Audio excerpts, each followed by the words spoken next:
What's up, everybody? Welcome back to another episode of the Big Rem Podcast. I'm your host, Big Rem. It's been a minute, but we're back again. I got my brother in here with me, a special guest here. My brother Flo. Give it up for Flo. All right. Let's get into it pretty much. So, kind of get the people an idea of who you are. I told you I would probably introduce you as fashion designer, but you told me you were working on that part of things. So kind of give an idea to people of where you at now and how you see yourself.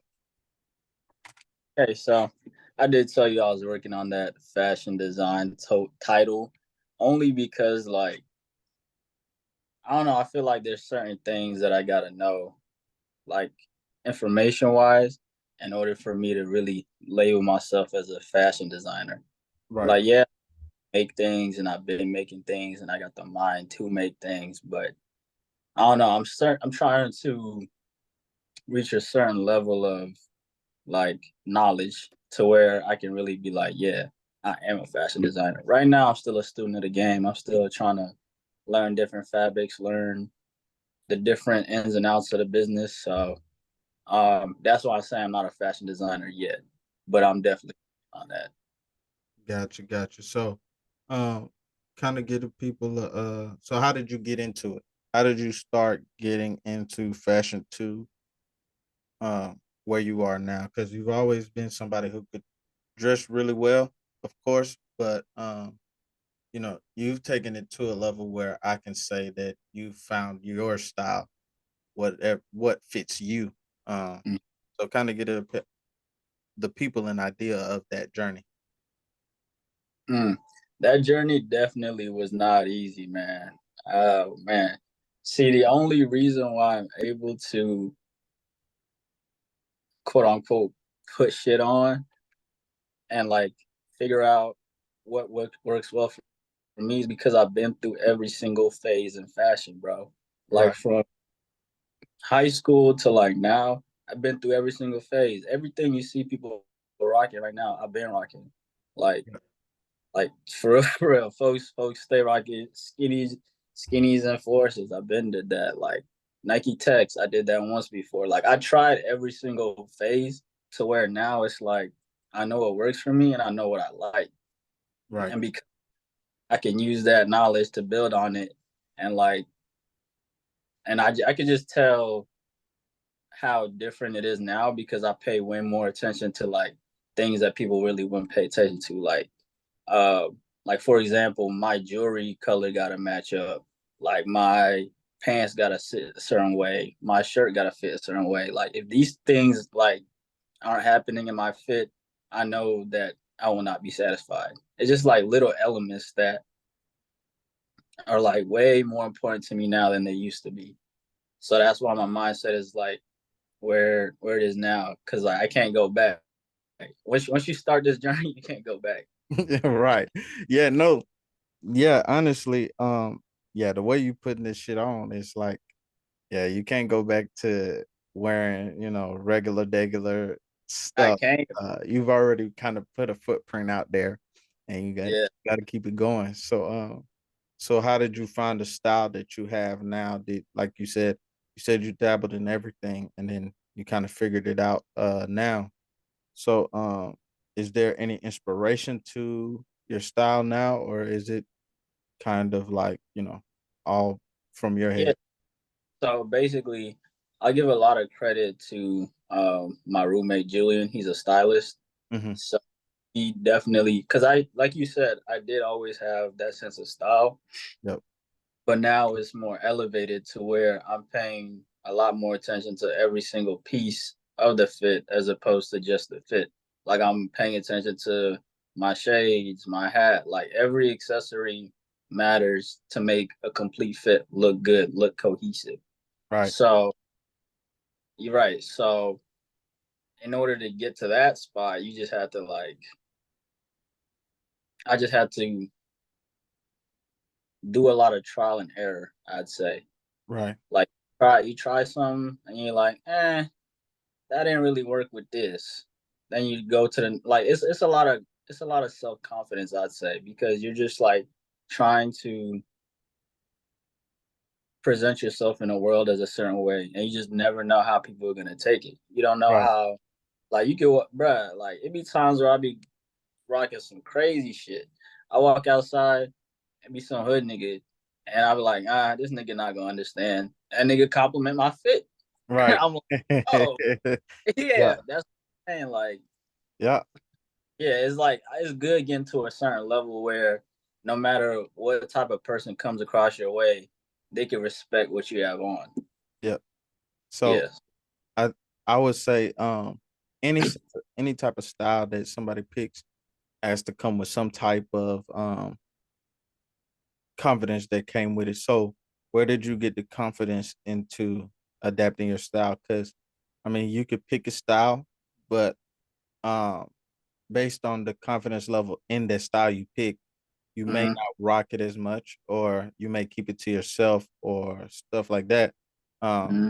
so where do you gain the confidence to put it on the way you put it on, and like you said, go outside and just you think nobody is noticing or thinks of it as highly as you do, but Mm-hmm. somebody does. Right, right. Damn, where do I get that confidence from? Honestly, I think it's the confidence just comes from that repetition that I was talking about earlier. The Right. like repetition of me trying out different things constantly, constantly. And even back then where I was like I wasn't really at the level I am now, I still would put something on and walk around campus and like I get probably at least 4 or 5 compliments a day, like at Right. least. So it's like I'm already knowing that I'm doing something right. And that's when I started like, hone in on that. I'm like, all right, I'm gonna look more into this. Like, how can I do this better? How can I do this better? So that confidence just comes from me knowing that I've already been through the phases. I've already been through that trial and error to where I already know what works. So I'm already confident in whatever I step in because I know the time and effort I put in order to make that outfit. You know what Right. I mean? I know the details that are really behind it. Even if not everybody peeps it, even if not everybody understands why I'm wearing this or this with that. To me, in my head, it makes sense. Either the colors make sense, Yeah. wait, the proportions make sense. Like it just, I make it personal, Right. Right. and however the world reflects the way I dress is just however they reflect the way I dress. Right. Yeah, Okay. So we at the beginning you said you're not a fashion designer yet. You're just pretty much like a student of the game and stuff. So yeah. if you well, let's go start back 2020. December Hmm. 4th, 2020, you drop your bag, right? And Yeah. that one hit the streets hard. Um a lot of people still post with that bag. So it's got to be something that people really gravitated towards. So can you speak to what went into creating that bag? What sparked the idea?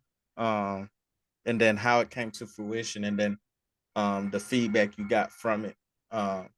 Because It granted, was crazy. you have a picture on your page. Lil Uzi Yeah. said, "Dog, I need this bag." So Yeah. you know what I mean?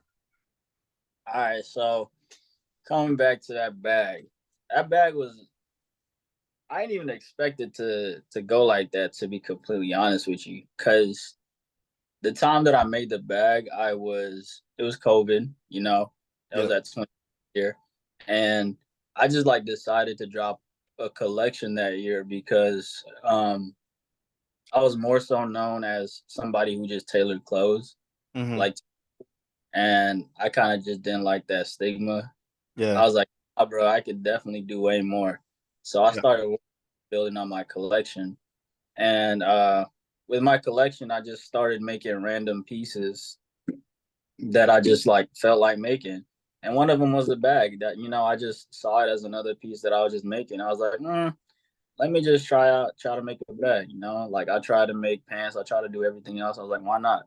So I had this Burberry bag like that was made out of like this other material. It's kind of like nylon, but it Mhm. had these like two puff out 3D pockets on it, and Right. I was like, this is kind of tough, but it would look harder like in leather, whatever, whatever. So I went and sourced the material, got my leather, got the first color, and then like I had wrote something on the actual fabric, like on the pattern pieces to remember like this is the front, this is the back, etc., etc.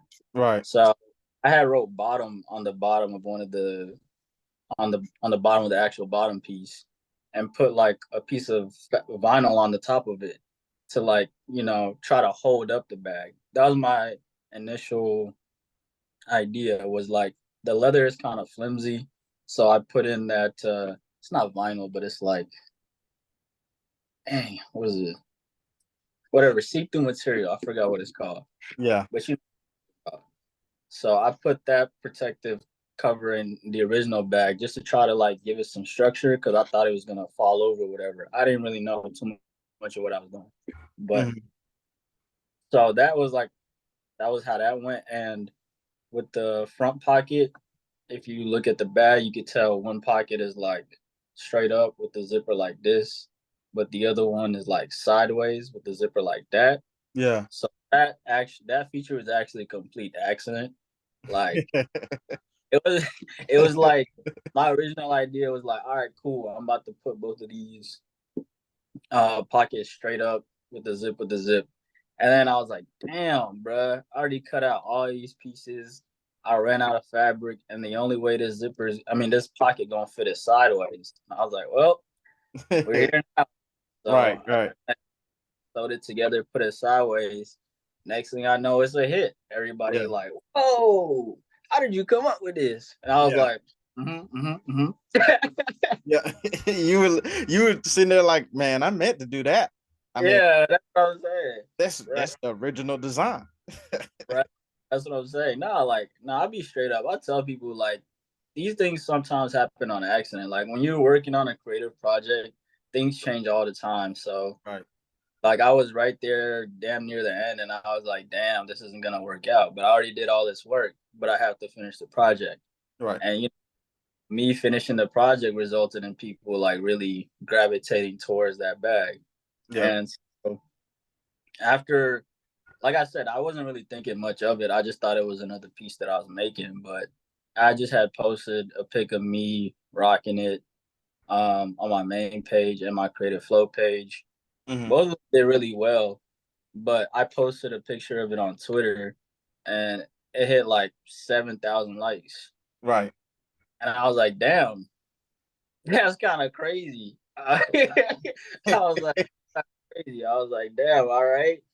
I guess I'll keep posting." But that moment was like a learning moment for me because I didn't really have any inventory at the time. I was just Right. post to show I can do things, but like fast forward to now as a businessman, I'm like, damn, I should have had some inventory. You know how many sales that could have been.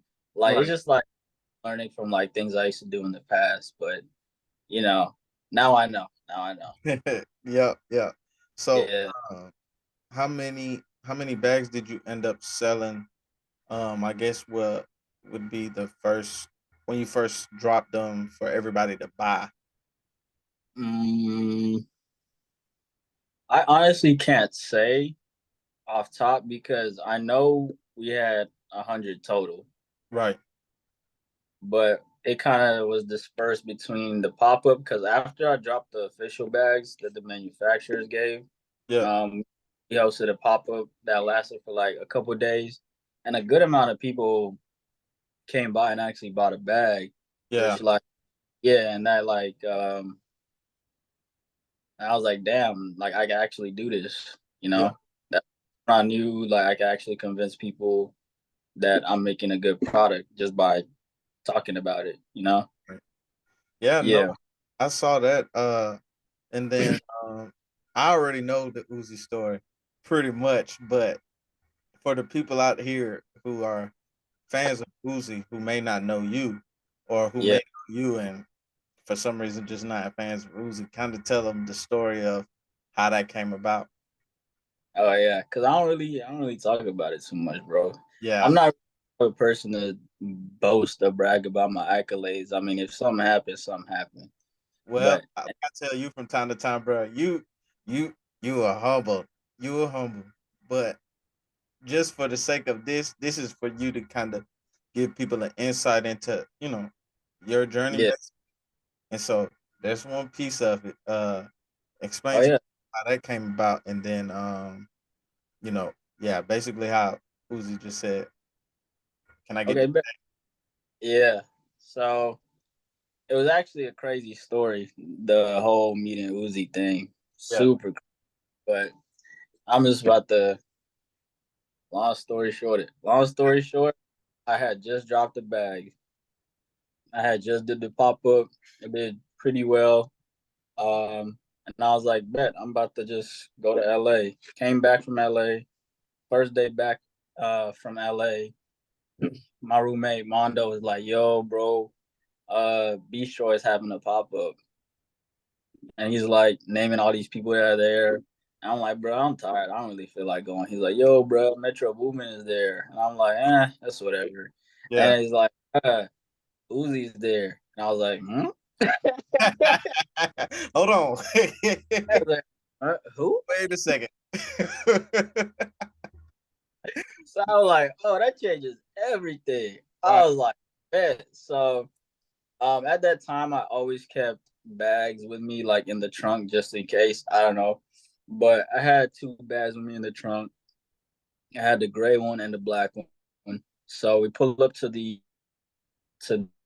pop up, and my homie Antoine's there, and he's talking to Uzi, and like it was him. And then like I talked to Antoine beforehand, so he kind of gives me the lob. He's like, Yeah. "Yo, my homie wanted to talk to you." And like when you talking to a celebrity or like going up to someone, you got that sense of like nervousness a Yeah. little bit. Yeah. I had like a little nervousness, a little tingle. I was like, "Damn, I don't know how this is gonna go," but I was like, "All right, whatever." So I walk up to him like, "Yo, I'm a designer. I made these bags. I just wanted to give one to you." And I showed him the pics. No, I didn't show him the pics. All I said was, "I just wanted to give one to you." These were the bags were still in the wrappers, and he's Yeah. like, and I asked him, "Would you like the black one or would you like the gray one?" And he's like, "Gray." And I was like, "Actually, no. Let me see that black." And I was like, "All right." So I opened it up. He's like, "Whoo!" He was like, oh yeah, this is fine. I can put my bands in here." I was like, Of course. I, I Of was like, that's course. the typical like rapper line. I can put my Yeah. band here. I was like, all right, bro, you got it. Yeah. So after that, he was like happy. You know what I'm saying? He was looking around the bag, and while this is happening, literally everybody in the room is looking at us. Yeah. Uh, yeah, everybody's filming. Everybody is like, "Oh my god," like Yeah. muttering whatever. And I'm just like, I ain't even mean to make this a big deal like that. But so after I gave him the bag, I was like, cool. I was about to walk away. He's like, yo, bro, like, nah, let's take a pic. I was like, what? What? Yeah, he said he asked me for the pic actually, which is a crazy thing. Cause for me, I was cool with just knowing that Uzi had my bag, but he was like, bro, like, nah, let's take a pic. And like that's something I always remember because he didn't have to do that. Right. And he knew that it would do something for me. So I kind of have like a certain love for Uzi because of that, because that was pretty cool. Yep. Yep. That's pretty Yeah. cool because it could have just easily, like you said, at first the worst thing he could have said was, "Nah, I don't want the bag." And then, Yeah. but he said, "Yeah, I want the bag." Then after that, he could just let you go on, but he was like, "Nah, let's take a picture." So Yeah. yeah, he knew it'd do something for you. What exactly did it like? What did it do for you? Like did it? I I wouldn't say boost sales, but did it draw a couple people to you that you just didn't have any contact with before? Or Yeah. It kind of like it didn't do anything directly, but indirectly, it always like would come back and affect me in some way. Like for example, like a month later when I met Thug, I was at this man Fonny's shop, and Fonny was like, "Oh yeah, you gave this to Uzi. Like, there's always like some sort of Right. connect." Oh yeah, yeah. So because of that, I was able to get my grade one at Thug like a month later on some crazy stuff. It's hard because you know how we feel about Thug's music. Dude. Yeah, yeah, yeah. So I know They that was crazy. Man, I'm telling you, dude, if anybody is, I don't know anybody that's a bigger fan of Slime season 1 or 2 than you. man, Other than myself, it's you, bro. So I already know how that felt when you got to meet Thug and give him your something that you created, not just just bruh, the thing though, like the thing with Thug was I didn't even get to hand it to him. That right. was the sad part. Yeah. Cause with Thug, what happened was I pulled up to this pop up again, another pop up. I didn't even expect to see nothing. I was like, damn, Thug is here. And it was literally like I said, it was a month right after I met Uzi. So I was like, you know how crazy it'd be to get a pic with Uzi and Thug back to back? I was Right. like, I'm about to crush the internet, bro. Yeah. I'm about to go stupid. Right. So I walk up to same thing with Thug, but it's like the same nervousness. Mhm. But it's like 6'4", so I'm like, all right, yeah, I'm definitely I'm definitely kind of. So I walk up home and I'm like, I did us was like, hey, I just want to have a conversation. Mhm. That's what I. And his bodyguard, he was like, no, Yeah, you yeah. know, you know how rapper bodyguards are. This man was trying to let me go through. But Thug just looked at me, saw what I was wearing or saw something, and he was just like, he told me just walk over there. And And that nigga that I, shit. right. So I show him the colors of the bag. I show him the gray one and the black. He said he really, really loved the gray one. He's like, oh yeah, I'm gonna need that. I'm gonna need that right now. I was Mhm. like, all right, bet.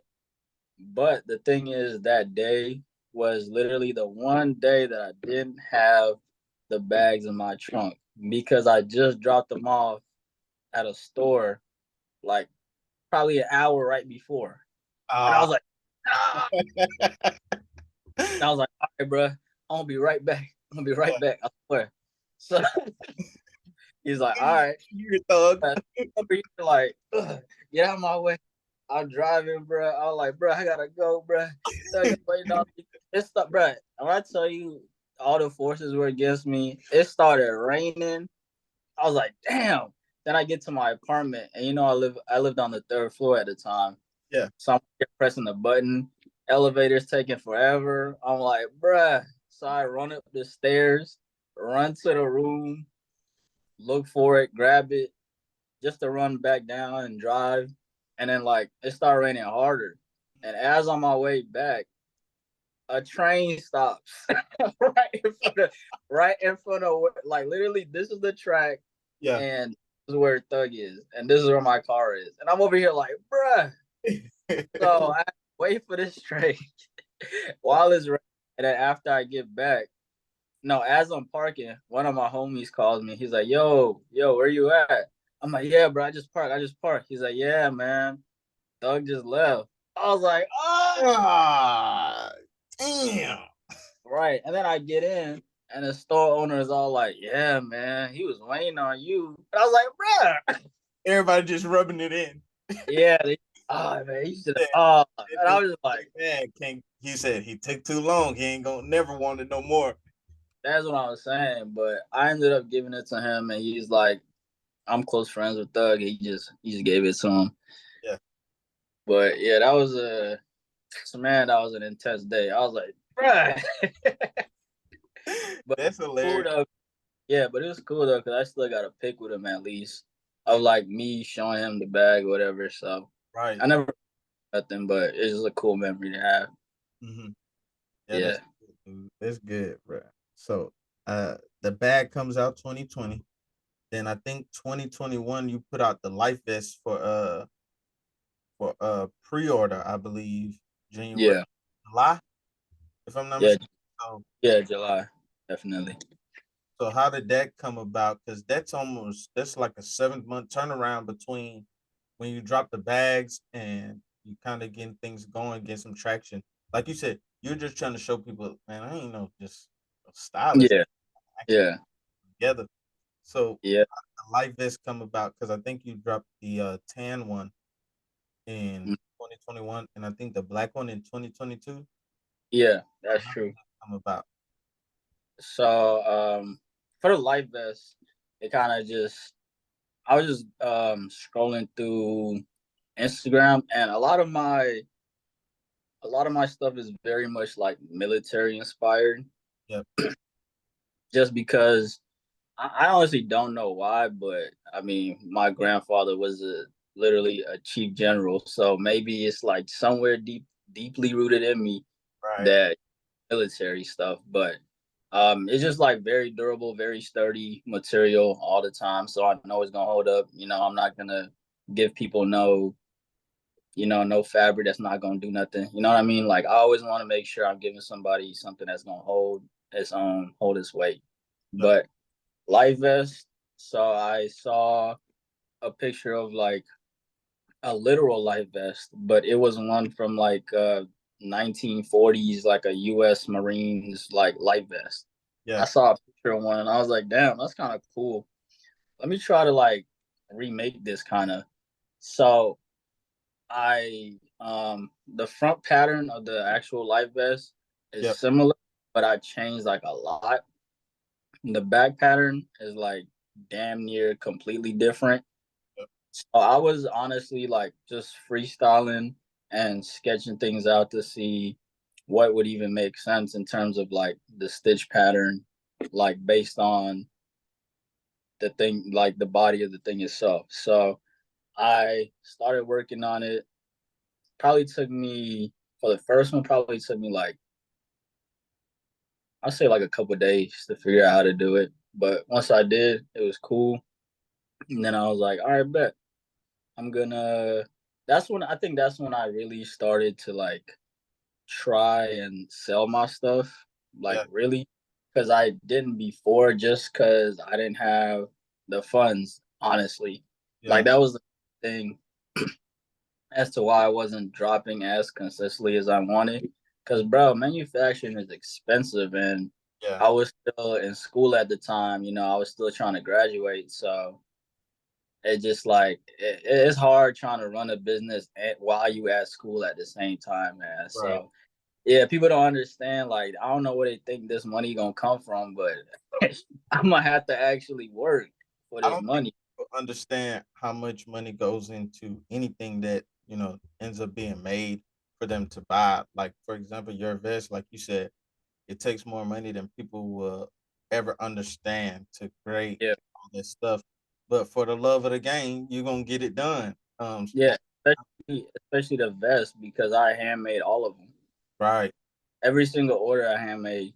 So like honestly, the amount of time I spent making them wasn't equating to the amount of money I made, but it was like more so I'm trying to make it, I'm just trying to give people what they want because they people like my things and I'm trying to have them like, make sure that they have what they want. It's Yeah. really simple. Like a simple exchange, but I'm trying to get better with that, trying to understand that better. Right. And then, did you come out with the black one because of how much success the tan one had? Uh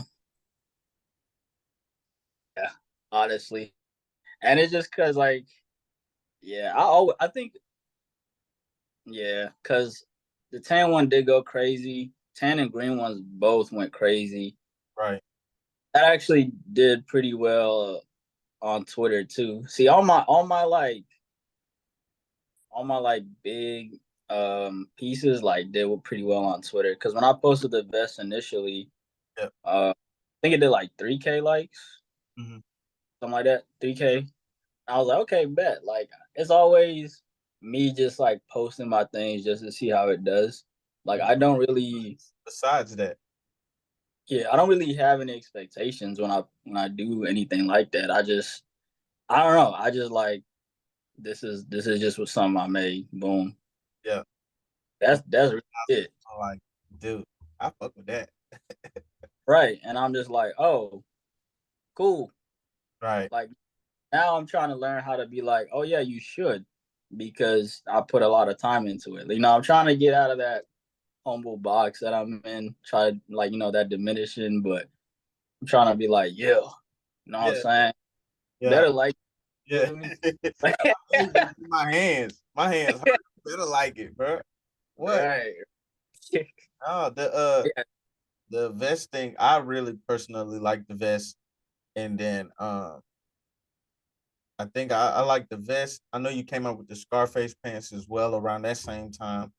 Mhm. Yeah, that vest really did it. The black one is the one that got me. I think you posted some artist wearing it during like a photo shoot or something. Was Camp? Uh, K Camp. Yep, yep. Yeah.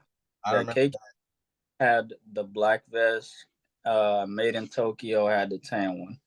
Yep, yep. I remember him because he actually commented on your picture. So I was like, Yeah. oh, yeah, yeah, that's Yeah. That's what I'm saying. He had to. He had to.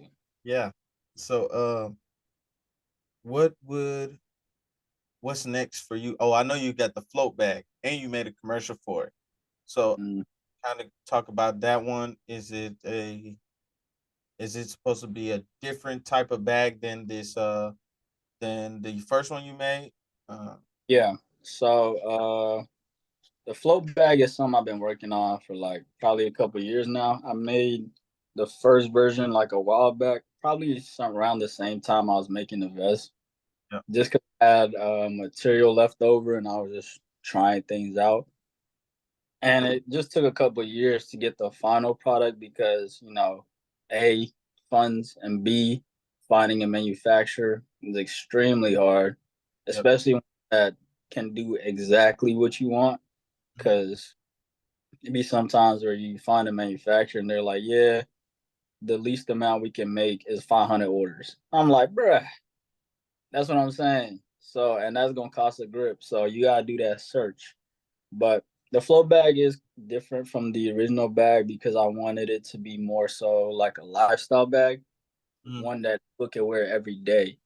yep, Um, the original, the homage bag collab, the leather ones, those are more so like I notice people are like, oh, when I travel, I use this. It's always like a travel bag, travel bag, travel bag.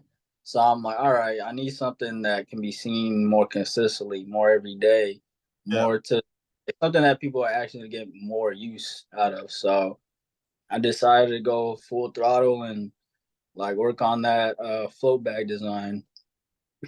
And I'm kind of glad that I waited a couple of years before I dropped because now that I'm older, I like just I had more um bags that I just in general had. yeah, So I'm able to like look at little details that I like from different elements and then incorporate that to my thing to make it more, user friendly, more convenient for whoever's getting it. right, That's yeah, that's pretty much how I come up with a lot of my um elevated ideas is I like actually have to experience the garment in order for me to be like, yeah, this makes sense to add. You yeah. know? Yeah. So you came out with a commercial for it and everything. So, uh, you were just speaking on a couple minutes ago how you were like, now I need to, when it comes to my products, I need to market them just a little bit better because I Hmm. actually want people to buy them. You don't just create, I mean, you create it for fun. And then when you actually put it out there to buy, you actually want people to buy. So, Yeah.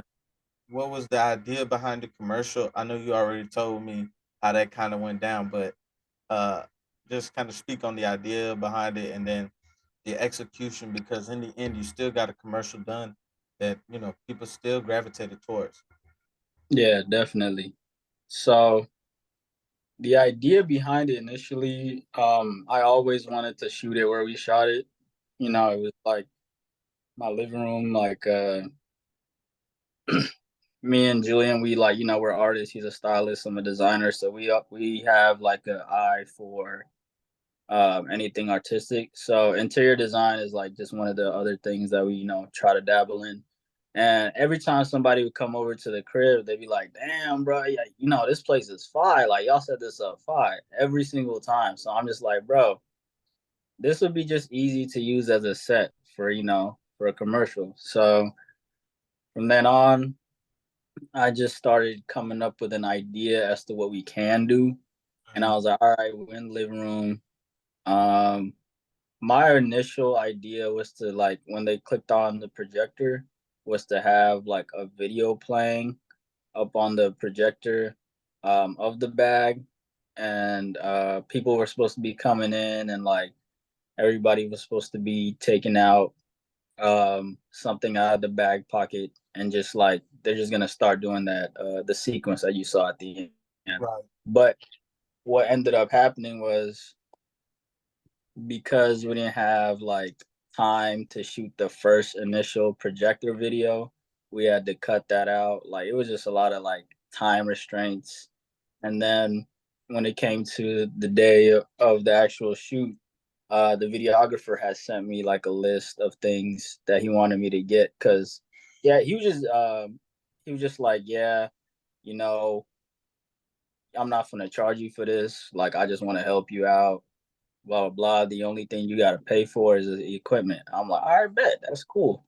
Yeah. So I'm paying for equipment, and he said, I'm like, all right, cool. So I'm expecting it to be like, I don't know, maybe like 300, not 300, but like 100, 100 something. Something reasonable. Right. Breast like a list of like 12 items. I searched one up, and I'm like, how much is it to rent this? 150. I said, bro, what? For Yeah. some light, bro.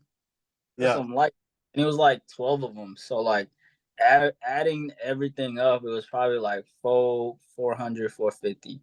Right. And I was like, bruh, I'm not trying to spend it. I ain't gonna lie. I'd rather just pay you to do it. Yeah. Right. I was like, I'm not gonna lie. Because I'm like, bro, that is a lot of money to spend on one commercial. But at the same time in my head, I was like, all right, if I want to be taken seriously, if I really want for people to, view my work as something that's great, then I'm gonna have to put in, that money. I'm gonna have to put in that time in order Yeah. to do it. So he has sent me. So because of that time constraint, we weren't able to shoot when we are supposed to shoot. Mhm. So had moved on to the next week, and because of that, he sent me a shorter list, and I was like, "Hey, what do I still need to get?" Because I assumed he already got some other stuff previously. Like he got all the light stuff that I was telling him was expensive. He was just like, "All right, just get this stuff," and I was like, "Bet." I show up the day of the shoot. I bought all that stuff, probably like almost 200, and I was like, "Bet that's more reasonable than 450, honestly." So I'm cool with that. It's the day of the shoot. We're shooting. I got the models. Some models are late. Some models are on time. Like it's always nothing goes right. So he gets there and he's like, "Yeah, man. So where the stands?" And I was like, "Stands, stands." I asked my roommate because I asked him to go get the equipment from the place, because I had work, and he's like, "Yeah, bro, this is all they gave me." And I was like, "Yeah, man, we probably don't got the stands." He's like, "Oh, that's cool, man. We could just hold up the lights. Where the lights at?" I was like, "Lights," and I I thought. was like, yeah, yeah. I was like, did you get? I was like, what you mean the lights? I'm like, did they give you lights? And he's like, nah, they ain't give me no lights. I'm like, he's like, what stuff did you get? I'm like, the stuff you sent me on the list. Right. He's like, what list? I'm like, this list right here. When I said, what do I need to get? And he's like, oh man, that's miscommunication, bro. I thought you had already got the first stuff. And I'm like, I thought you had already got the first stuff. That's why I'm getting this stuff. Yeah. It ended up being like all that stuff I paid for. It probably used like three things, bro. So you're right, three things. I was like, bro. But what ended up happening was I have a light in my room that you could just like change different colors and everything. It's all app operated. Mhm. You can adjust the brightness and everything. So we ended up having to use that light for some of the warmth on the commercial. Then when I had this bulb, basically I had to use whatever I had in order for it to give that same look. Yep. And I was helping around on set, whatever he needed. Holding up this, doing that. Like I was just trying to learn every aspect, just so next time I'm in that same mode, I know exactly what to do. Right. You know, but like you said, I still did end up with a really good commercial. I was very happy with how it turned out. Like regardless of how nothing went right, like you still gotta pull it through, man. So when it came to editing the commercial too, like I was really picky about the scenes. Like I sat there with the videographer on FaceTime and I was like, yeah, take this out, put this in. I was like, nah, I feel like everybody needs to have their own this and that. So pretty much the entire commercial, the sequence and everything, how it goes is like literally my vision because I just know how it might look. Right. Well, Yeah. that's the that's the best way to do it. If you want something done right, do it yourself. So you Yeah, man. pretty much kind of did that, and it's a learning experience in the end. Uh, Definitely. at the end of the day. Uh, so we're gonna circle back to you said that you're still a student of the game with the designing and everything. So Mm-hmm. let's just assume you've kind of gotten to the level you would want to be at to consider yourself a fashion designer. Mm-hmm. There was I got a couple questions, so a couple hypotheticals. If there was somebody that let's just say three people that came up to you and are like, dude, I need you to design this jacket for me or these pants for me or a shirt for me or something like that. Who would those three people be to where you're like, I'm gonna drop everything I'm doing right now and design something for that person like right now? Three people. Three Three people. black, three black men. Pharrell, Kanye West, Yeah. and A$AP Rocky. I'm sorry. Those are the three. Right. I have reasons. Pharrell, that should be self-explanatory. He's done so much for fashion. Creative director of Louis Vuitton currently. Yep. So like that's an obvious. Kanye West is a person that has done a lot despite everybody telling him he can't do it. Like Yep. people were saying, right, you gonna nobody gonna like Yeezys. They start overselling Jordans. Bruh, you're not gonna start no clothing line. Now he's a billionaire because of that Yeezy supply. You know what Right. I mean? He's a person that always goes against all odds, like believes in whatever vision he has, regardless of what people say. So that's definitely somebody I'm like, all right, bro, like definitely that's and when it comes to my last pick, Rocky, as a Rocky, just like growing up, I used to listen to his music and everything, and he's definitely someone who I guess kind of shaped the type of aesthetic I rock today. Cause like Yeah. I'm still like very masculine, but I'm like I be trying out crazy combination when it comes to my outfits. Like I just be, oh, this is a woman's shirt, this is that, but I still like I'm able to kind of do both. Yeah. And that Rocky did very, very well, like early on. Like he was putting that on. People were like, bro, this man wearing dresses, this man doing this man doing that. But he was still like, bro, don't mess with me. You know what I'm saying? Like I'm Yeah. still, it's Yeah. like that's so he kind of like influenced a lot of the things, or kind of like a little bit of my demeanor of, yeah, I'm fly, I'm doing this, you know what I'm saying? Mhm. And yeah, that's pretty much it. Okay. So those are three people. We got Pharrell, we got Kanye West, ASAP Rocky. That's to design for 'em. So my next one would be if there was three companies you could be the head of the head creative director for, who would those brands be? Let's just Mm, say besides your own, of course, because you're the creative director of your own thing. right. Heliot Emil is one of them, just because they do a lot of crazy designs. I'm not gonna say nothing crazy, like I'm not nothing like mainstream like Prada or Gucci or nothing. Yep. Just because like those brands don't really do anything for black people. Yep. You know what I mean?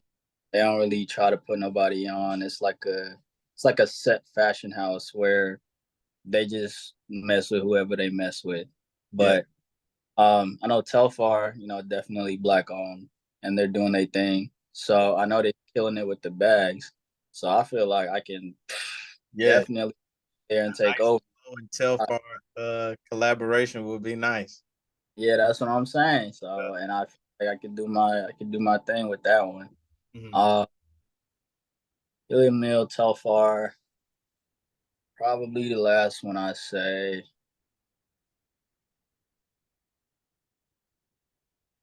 Hmm, last one is tough because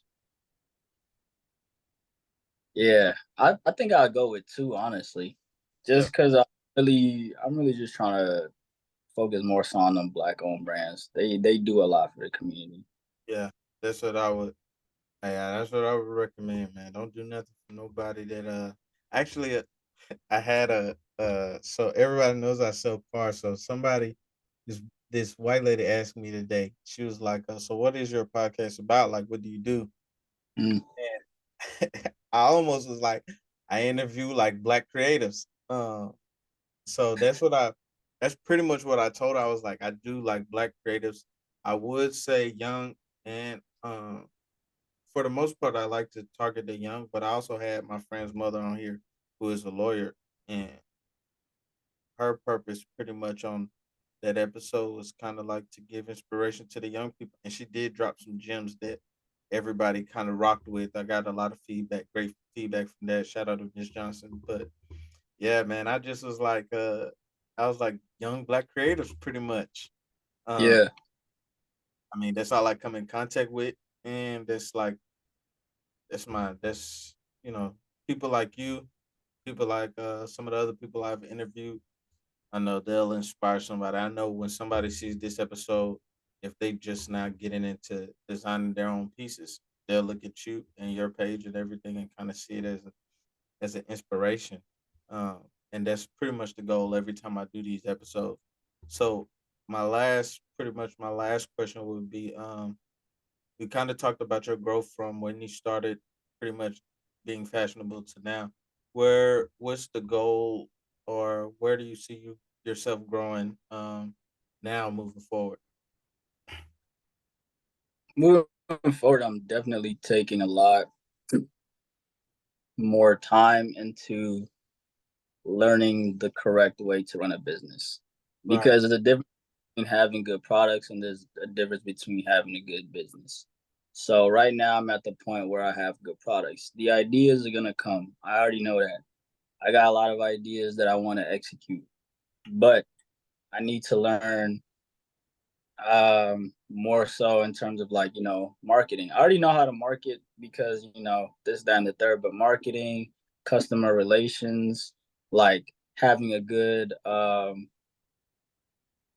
having a good like email listing to where I'm like reaching out to my customers. I'm like, hey, I dropped today, or hey, we're doing like a Black Friday sale. You know what I mean? Like I'm trying to figure out how to really take advantage of every holiday and like try to try to really market myself as a real businessman. right. That's how you get taken seriously in life when people see that you are actually putting in time to create something. Yep, yep. You That's know? absolutely right.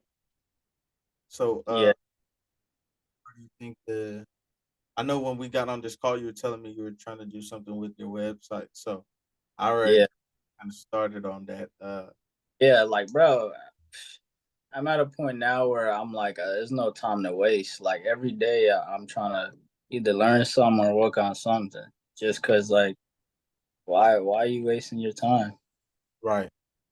Yeah. So that's exactly the mindset I had with this. So I was like, I was busy trying to do everything like in studio, in person, and stuff like that.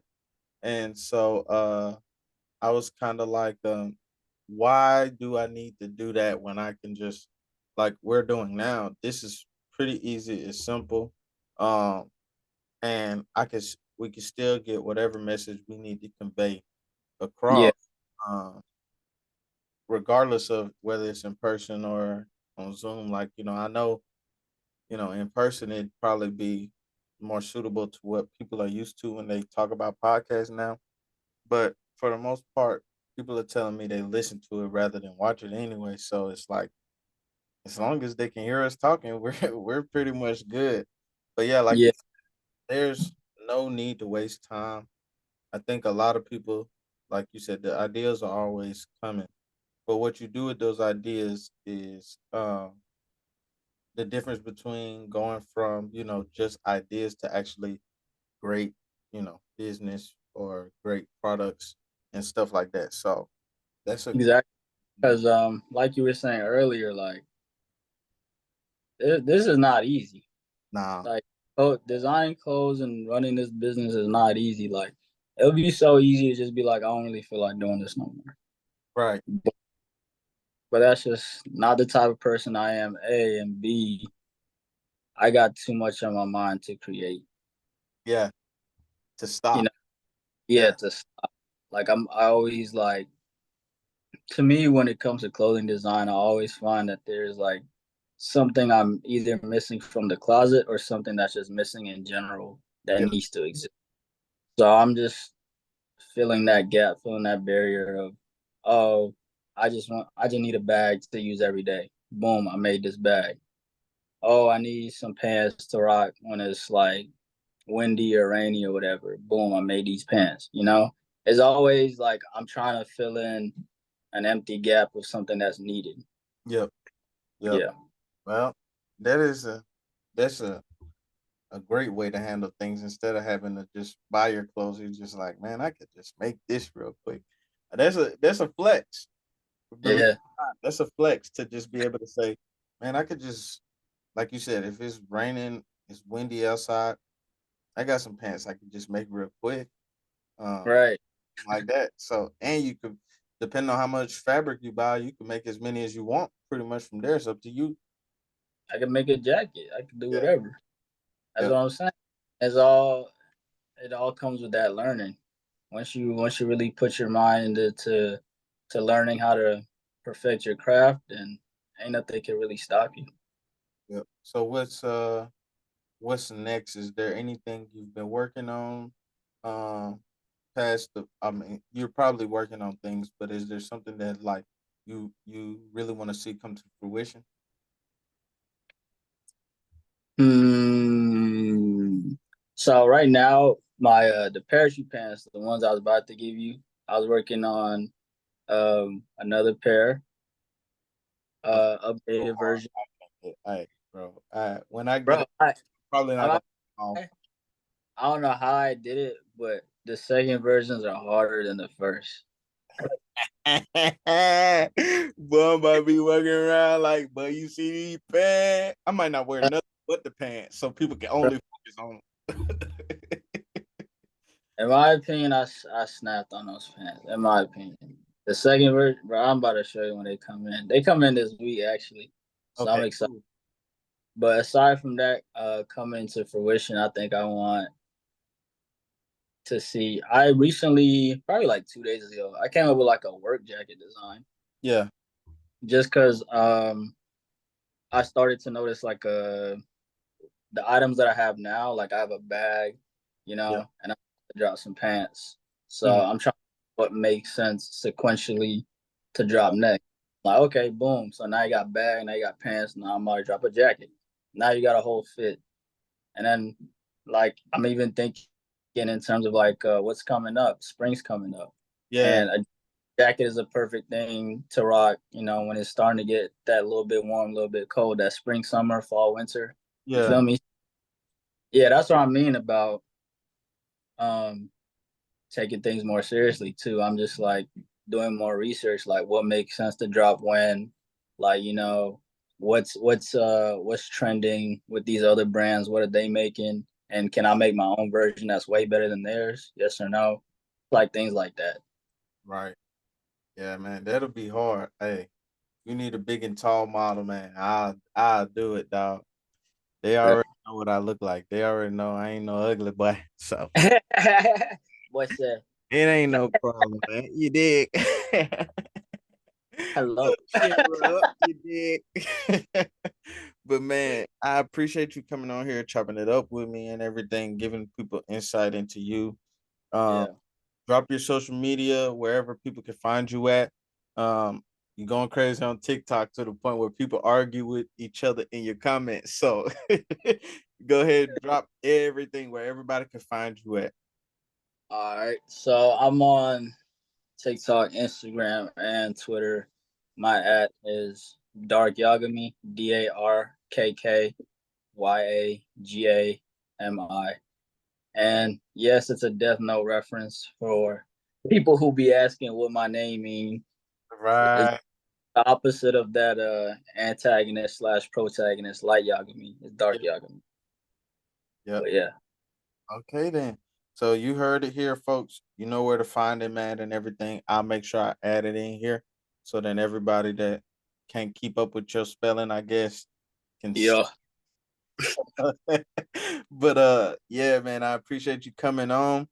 Again, I got Flo here with me. We're gonna cheer it up for him one more time. And that's another episode of the Big Rem Podcast, and we out. Yeah, man. Thanks for having me. No problem, no problem.